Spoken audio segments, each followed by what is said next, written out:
One battle, one young commander, one decision that changed the course of history forever. In 31 BC, the fate of Rome hung on the waves of the Mediterranean. On one side stood Mark Antony and Cleopatra, rulers of immense wealth and power. On the other, a determined young leader named Octavian. Before the sun set, an empire would rise and a legend would be born. The story begins in 44 BC. Julius Caesar, Rome's greatest general, was assassinated inside the Senate. His death plunged the Republic into chaos. Rival politicians, ambitious generals, and fearful citizens all struggled for control. Rome stood on the edge of another civil war. Among those drawn into the conflict was an unlikely young man.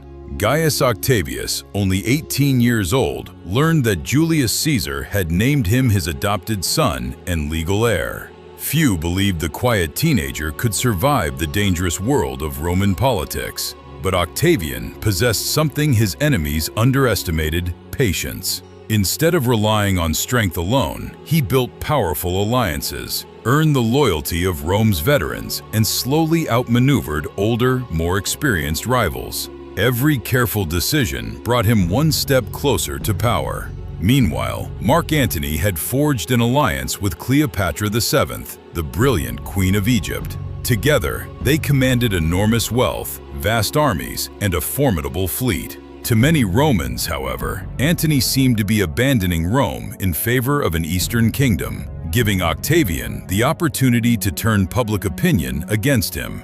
Octavian knew that defeating Antony on the battlefield would not be enough. First, he needed the support of the Roman people. Using speeches, political influence, and carefully crafted propaganda, he portrayed Antony as a man under Cleopatra's control. The Senate turned against Antony, and soon Rome declared war, not on Antony directly, but on Cleopatra, Queen of Egypt. Both sides gathered enormous fleets. Octavian placed his trust in his brilliant admiral, Marcus Agrippa, whose naval experience would prove decisive. Across the Ionian Sea, Antony and Cleopatra assembled hundreds of massive warships, preparing for a confrontation that would determine the future of the Mediterranean. On September 2, 31 BC, the two fleets met near the Greek coast at Actium. The sea was calm, but every soldier knew history was about to change. Thousands of sailors and legionaries waited in tense silence as the first commands echoed across the water. Agrippa's smaller, faster warships quickly gained the advantage. They avoided the heavier vessels of Antony's fleet, striking with precision before pulling away. As smoke, arrows, and flaming projectiles filled the sky, the battle descended into chaos. Then came the moment that changed everything. Cleopatra's royal squadron suddenly broke through the battle line and sailed south toward Egypt. Historians still debate whether it was a planned retreat or a desperate attempt to save her fleet, but the decision shattered Antony's battle plan. Seeing Cleopatra's ships departing, Mark Antony made a choice that would define his legacy. Leaving much of his fleet behind, he turned his flagship and followed her. Thousands of his sailors and soldiers were left leaderless as the battle continued without them. With Antony gone, Agrippa tightened the Roman attack. One by one, enemy ships were captured, burned, or surrendered.